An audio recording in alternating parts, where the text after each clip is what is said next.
السلام البنات، كنتمنى تكونوا كلكم بخير وعلى خير، ومرحبا بكم في فيديو جديد ديالي. اليوم ان شاء الله غادي نوجد معكم واحد الكيكه كتجي زوينه بزاف. تبعوا معايا الطريقه كيفاش غادي نصايبها.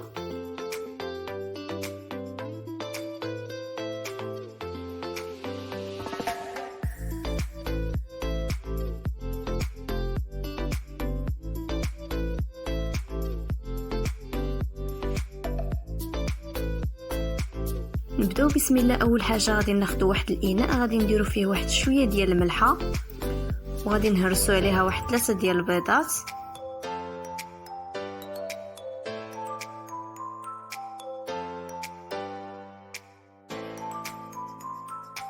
غادي نزيد واحد الساشيه ديال السكر الفاني، وغادي نزيد كاس ديال العنبه ديال السكر سنيده.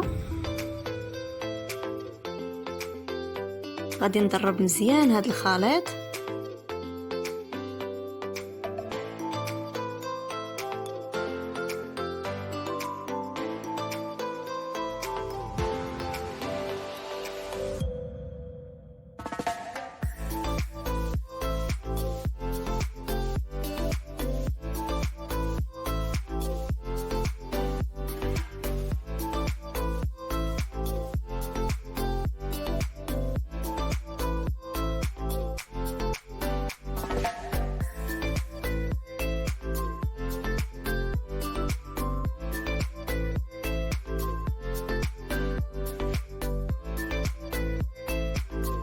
من بعد ما تضرب دابا غادي نخوي الزيت، نص كاس ديال الزيت ديال العنبه،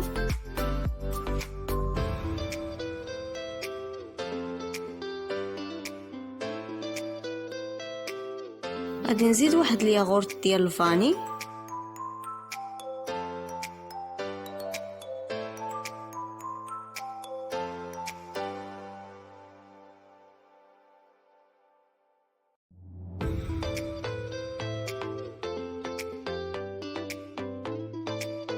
دابا غادي نزيد الدقيق.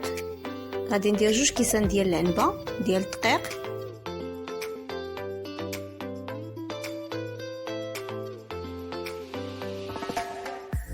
وغادي نزيد عليهم 2 ديال الخمارات حمر مغربلين،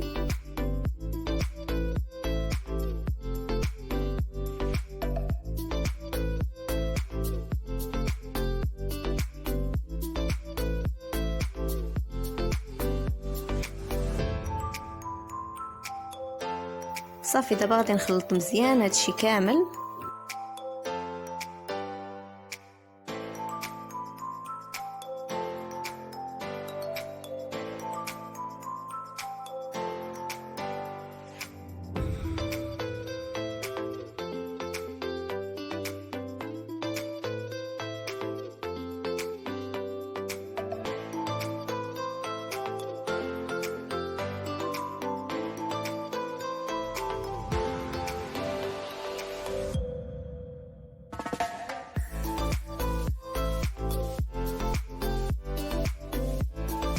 دابا خديت هنايا واحد شويه ديال الكركاع مقطع هكا طريفات صغار، وشويه ديال شكلاط الكوكيز، اللوز ايفيلي، وشويه ديال الشريحه مقطعه، والفواكه المعسله.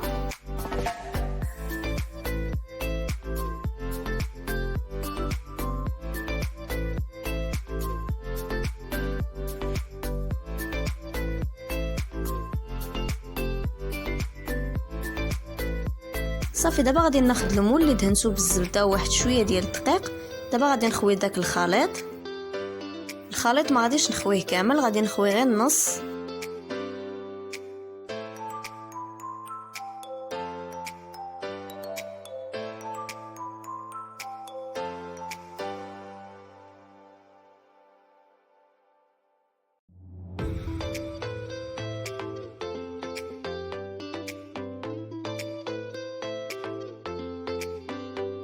دابا غادي نحط دوك الفواكه الجافه،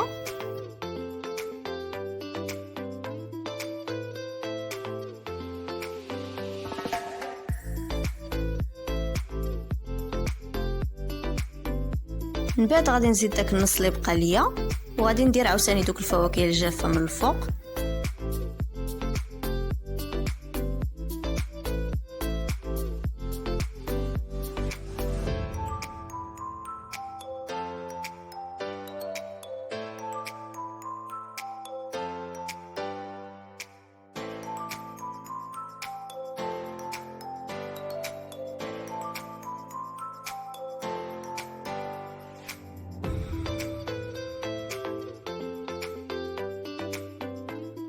صافي بهذه الطريقه وغادي ندخلها للفران.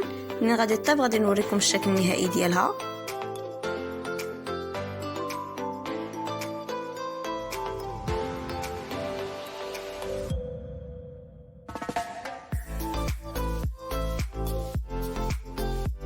هذا هو الشكل النهائي ديالها من بعد ما خرجت من الفران. دابا غادي ندوز باش غادي ندهنها بواحد شويه ديال الكونفيتور ديال المشماش. يمكن لكم تدهنوها حتى بالناباج.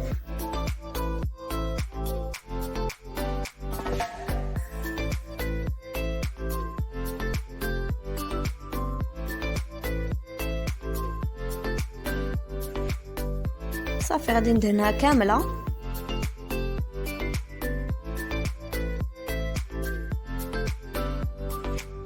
انا غادي نقطعها باش تشوفوا كيفاش كتجي من الداخل. كتجي زوينه بزاف. كنتمنى الا عجبتكم تجربوها، وما تنسوش تخليو لي شي لايك وشي كومونتير وتشتركوا في القناه ديالي. وبسلامه عليكم.